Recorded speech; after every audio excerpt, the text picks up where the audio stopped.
everywhere, GBS.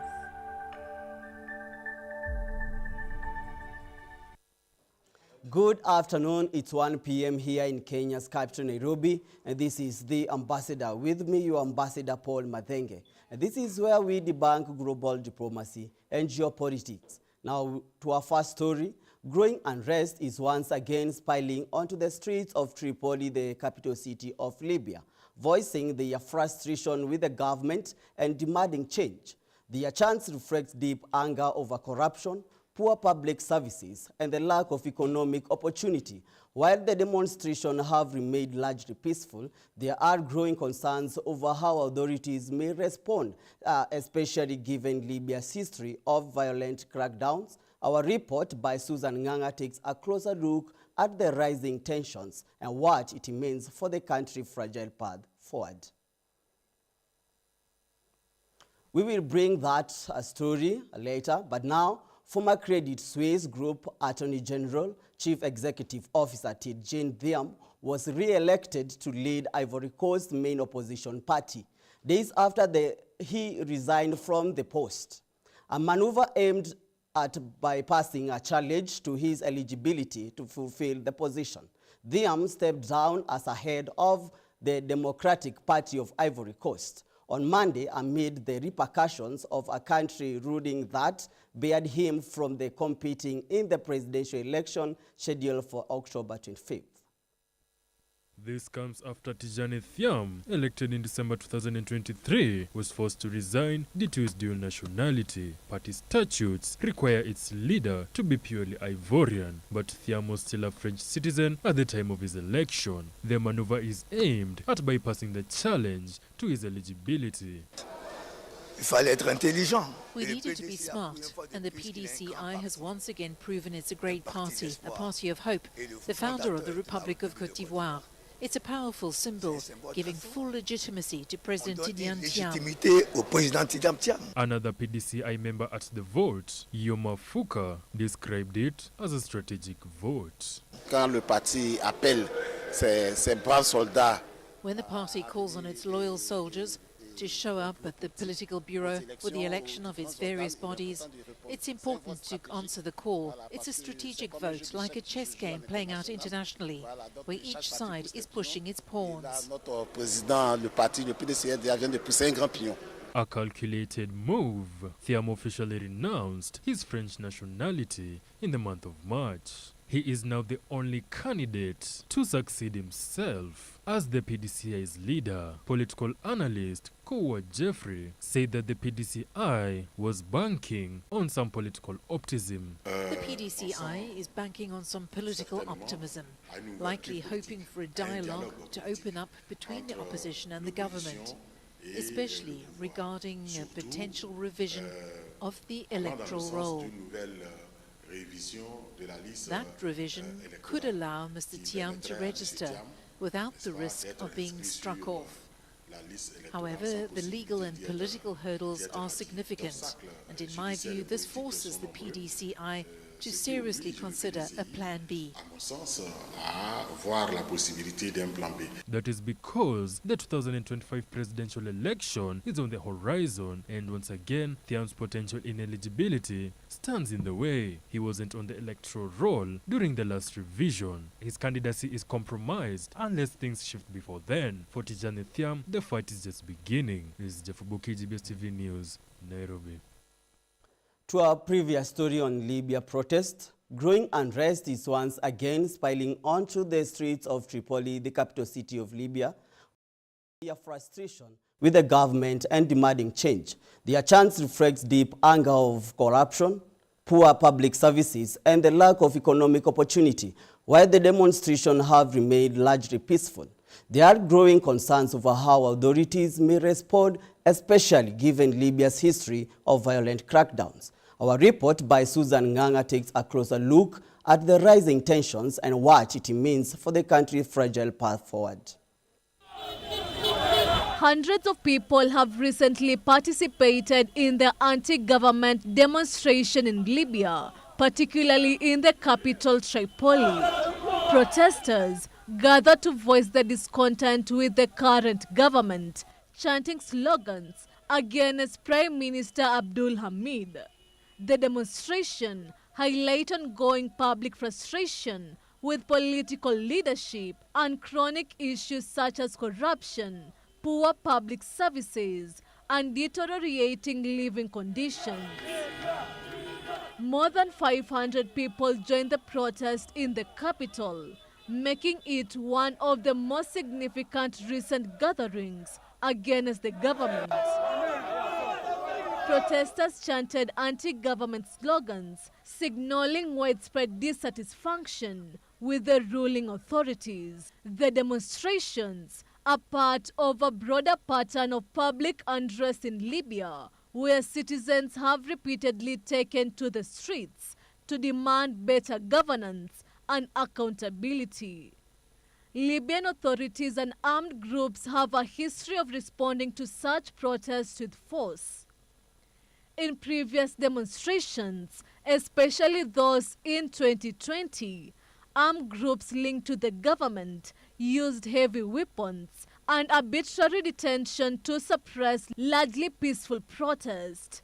Human Rights Watch documented that these groups, including the Al-Nawasi Brigade and Special Deterrence Force, used machine guns and vehicles-mounted anti-aircraft weapons to disperse crowds, resulting in injuries and at least one reported death.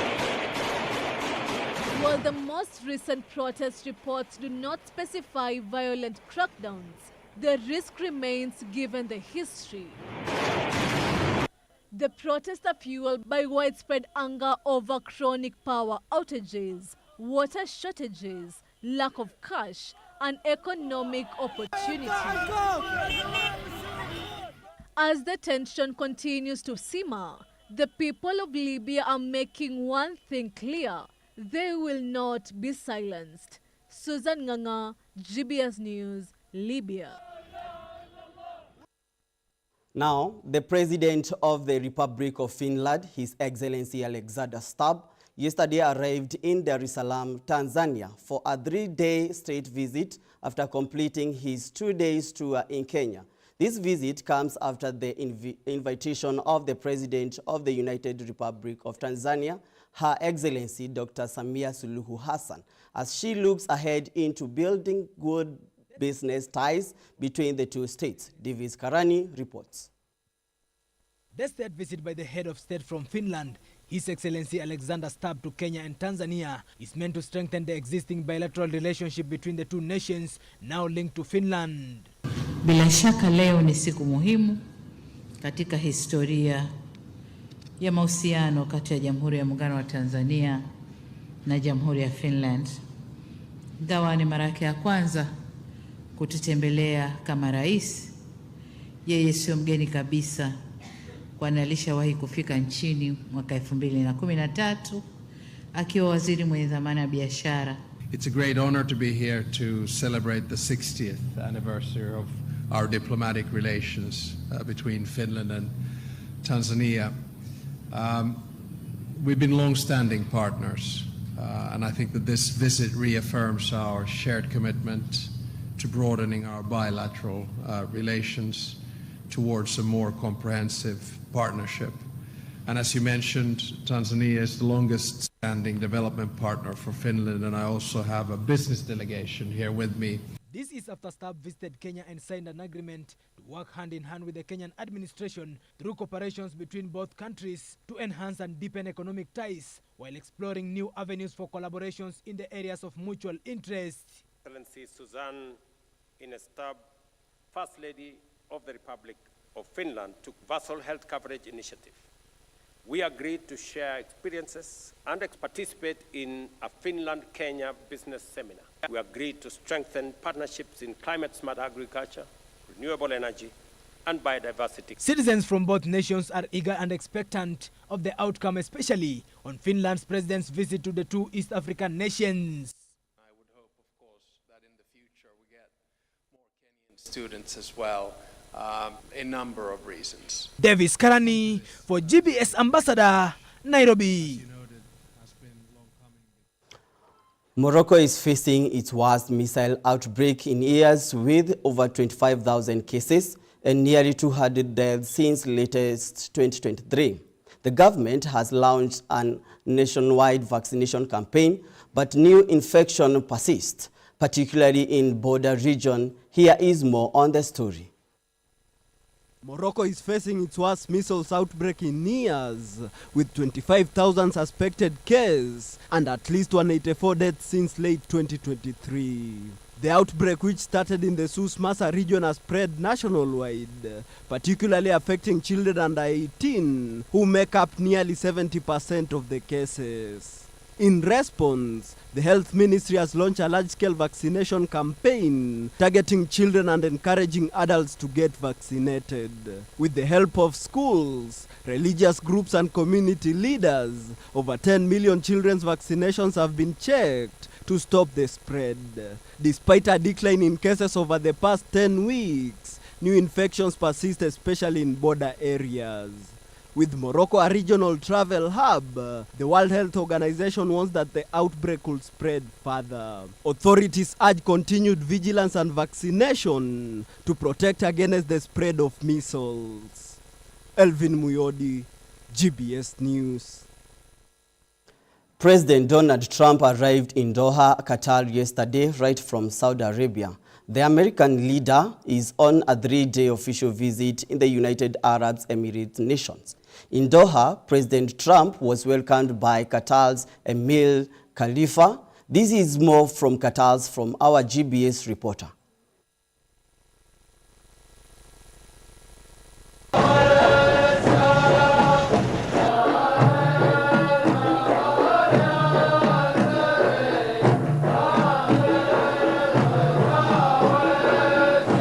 From Saudi to Qatar, President Donald Trump yesterday landed in Doha, Qatar, in his Air Force One, as he continues with his official 3-day visit to the Gulf nations. Qatar Emir Tamim bin Hamad Khalifa Al Thani welcomed him, with President Trump getting an 8-fighter jet escort as part of his welcome to Qatar. The leaders shook hands as President Trump attended an official state dinner in Doha, hosted by the Qatar's Emir. The two leaders discussed matters on diplomacy between the two nations, with Emir urging the USA leader to use his power to influence the Israeli-Palestina war in Gaza to bring a ceasefire.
Secondly, a letter of offer and acceptance for MQ-9B.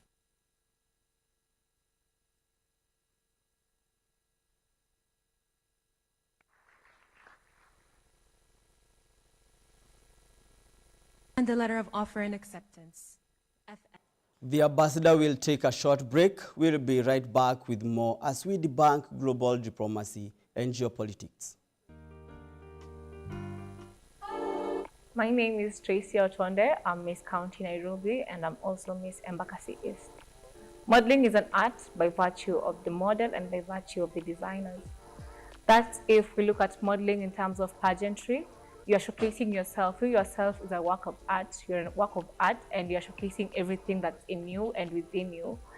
And by virtue of the designer is because you keep showcasing the attires that they're made for you, and you have to look the part for you to be able to showcase what the designer was picturing. So yeah, modeling is an art.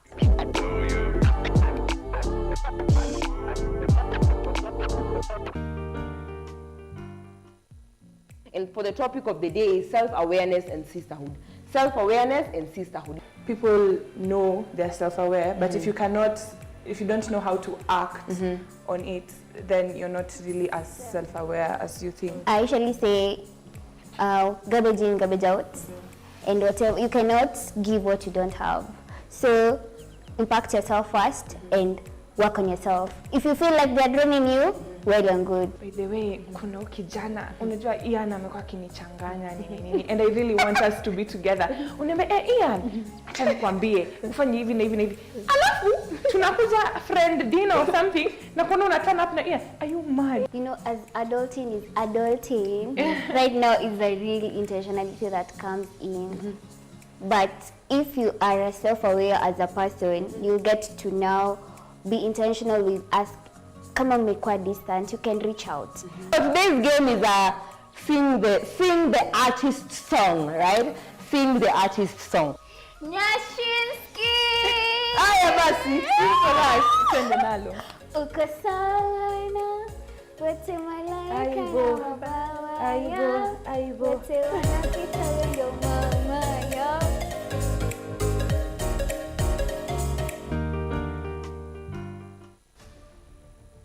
Anza wiki yako kwa njia sahihi kwa GBS Jumatatu. Niko nawe hadi mida ya saa 4 asubuhi. Kwanza niseme asante kwa kuzidi kufuatilia na kutazama vipindi vyetu ambavyo huwa tunakuandalia hapa ndani ya GBS TV Jumatatu. People are now seeing the money that have been given to church as a bribe. Jiunge nasi kila Jumatatu asubuhi kuanzia saa 1:30. Nimesikia mwenzangu akifanya hesabu hapo ya vile ambavyo miungano zitakuwa. Ruto is going to fail whether with Raila or without Raila. Kuna mahali anakosea akisema ati Raila na Ruto wataungana. Hakuna kuungana iko hapo, ndugu yangu, acha nikwambie ukweli. Hadithi za kunoga. Ukiangalia Wakenya, wananchi wa Kenya, pia hao maisha yao imedhulumiwa kwa kuongezwa kwa taxes, ziko very high taxes. So the statement by Rigathi Gachagua is just statement ya kumcheck that we can see you we can see between the lines. Na mazungumzo yenye nguvu ya kukuletea utulivu kwa wiki yako. Ati Raila ataingia UDA. Hiyo ni ndoto. Mimi sasa yote nasema hawezi, sababu nasema hivi mheshimiwa, ikiwa Raila itakuwa, mimi naona itakuwa hadi saa 4 za asubuhi kwa majadiliano ya kusisimua. Mheshimiwa Rais William Samoei Ruto ajue ya kwamba sasa yeye ni president wa Kenya. Sio mambo ya kufanyia wana Kenya mzaha. Kupoteza biashara kwa siku moja katika CPD, nafikiria ni jambo ambalo ni rais. Usikose, ingia kwenye GPS TV. Anza Jumatatu yako kwa kusudi. If the government does not spend, my brother, hakuna maendeleo inaonekana, hakuna barabara zinatengenezwa, hakuna dawa kwa hospitali, my friend, economies will not grow. Tuonane panapo majaliwa ya Mwenyezi Mungu. GPS Jumatatu, palipo mjadala wa leo na mwelekeo wa kesho.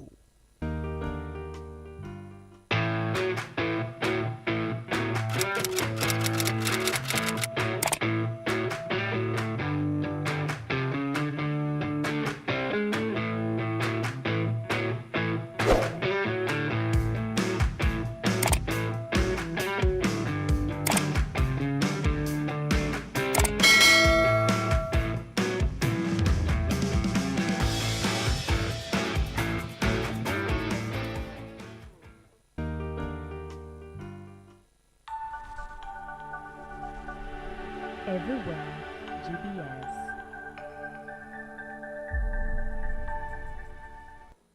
Welcome back to the Ambassador, and now tensions are rising between France and Algeria as diplomatic dispute escalates with tit-for-tat expulsions.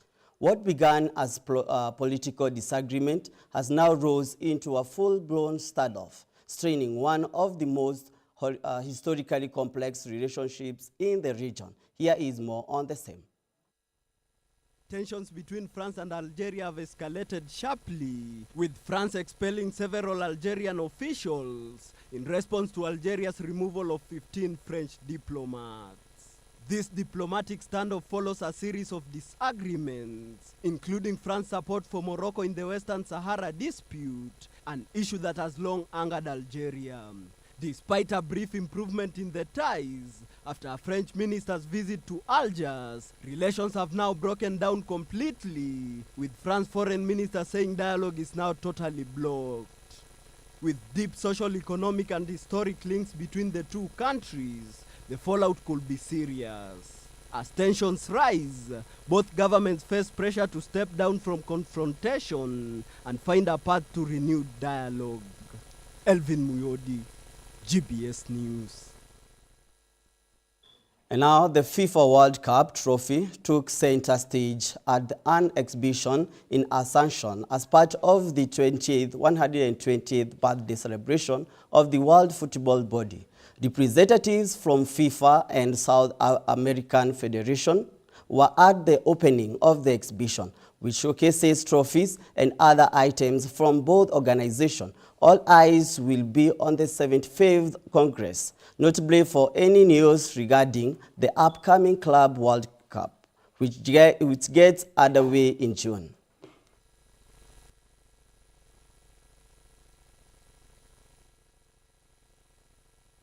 Y ahora estamos ante un hecho histórico porque we're now living an historical event because this is the first time that the FIFA Museum goes outside Zurich to be closer to the people, for those who can't actually travel to Zurich to admire these beauties. We have among us some of the privileged that were able to hold them in their hands, but everyone else just saw them on television. Solamente la vimos por tele.